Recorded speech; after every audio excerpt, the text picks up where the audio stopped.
Yeah, my name's Logan O'Connor. I had the pleasure of coaching Logan when he was in his final year of Pee Wee with Glen Lake. It was kind of ironic. It was 2007 when I coached him, and I was 25 years old when I coached him, and I think you're 25 now, are you not? So it's kind of interesting. I was a non-parent coach.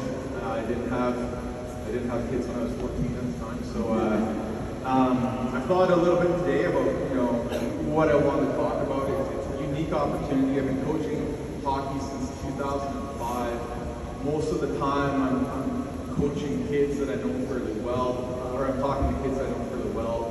And there's 15 to 16 of you, and I'm in the dressing room, and normally the parents are sipping coffee or something else up there in the lobby. And so it's a unique opportunity to talk to a larger group, and I've talked with my boys. I have 3 kids. My daughter is 6. She's a pretty good hockey player herself, and my boys are very interested in hockey as well. They're 9 and 11. And I said, I talked to them, and I said, Dad, why don't you use your Avengers analogy when you talk to the crowd at the celebration? I said, that's not a bad idea, right? So, when I think of the Avengers, and I tell this to my kids too, I kind of see 2 groups of kids, or 2 groups of Avengers when I look at them. You've got Captain America, you've got Hulk, you've got Spider-Man, you've got Thor. That's one group. And when I look at those guys, they have these almost God-given abilities, right? When you think of Hulk, it's pretty self-explanatory what his superpower is, right? He just smashes things. And then when you look at Captain America, he was a science experiment.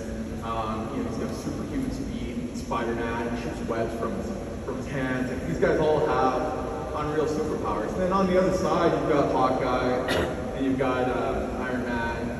You've got Natasha Romanoff. They're different, right? They were born, like Logan. He's roughly my height. We're about 6 feet tall. When you think back of the finals, I remember watching Logan go just toe-to-toe with Victor Hedman, who is 6'5", right? And Logan he's got a unique skill set. It's something that I saw in Logan when he was 11 years old, right? He uses his mind to make a difference when he plays hockey, right? So, and that's not to say he wasn't unique from a physical standpoint. He was really good on his edges. He had a great shot that I always encourage him to use more, but he's more of a passer than a shooter. And but what made him, unique was his hockey IQ. He was an incredibly intelligent hockey player. And then his dedication. So when I coached him in his final year of Pee Wee, we had 121 team events. And so that was early morning practices that we had at Stupid Park. That was, our normal practices that we had at Glen Lake. We had our games, we had team breakfasts, we had other social events. And I had 2 players on my team that went 121 for 121. Okay? One player was Zach Sachenko, who plays goal. He played net for the San Jose Sharks, and then the other was Logan. And what was interesting enough is they played against each other in a game, I believe in February, either late January or February, where they played against each other, right? So when you think of it, for kids in the stands right now, just think of what it takes to go 121 for 121, right? I mean, if you go 121 for 121, I'm going to guess that you had a decision at some point of whether or not you wanted to go to practice or if you want to go to a birthday party. If you want to go to a game or if you want to go to a birthday party. If you went 121 for 121, your decision was pretty clear. And that's sacrifice, right? That's making a sacrifice. And so, when I think of Logan, I think of sacrifice, I think of perseverance, I think of dedication, I think of commitment. Those aren't physical traits. Those are all non-physical traits that he excelled in, right? And I've coached thousands of athletes over the last 7 years, and he was, going back to the Avengers theme, he was a superhero in his own right. The fact that I've not seen anybody that rival him in terms of his sacrifices, perseverance, and dedication. When I'm talking with my athletes now, I'll often say, try to get 1% better every day. Just 1% better every day. And what's interesting is if you want to get 1% better every day, like if you go out onto your driveway and you're taking snapshots, right? You decide you want to work on your snapshot. Maybe you want to make your shot 1% more accurate.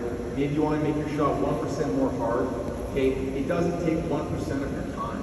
Okay, it's not 1% better equals 1% of my time. It's not that. When I coached Logan when he was in Pee Wee, he wasn't in his basement playing video games.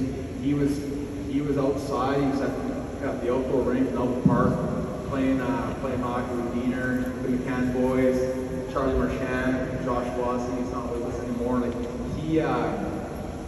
he was outside practicing. Okay, he was working hard. It wasn't 1% of his time. It was his passion, right? So, I guess he's a unique individual. I know if I know Logan, he'll talk a lot about Miles and Kathy, and they did a remarkable job of not just creating one good player, but his brother Owen was a hell of a hockey player in his own right.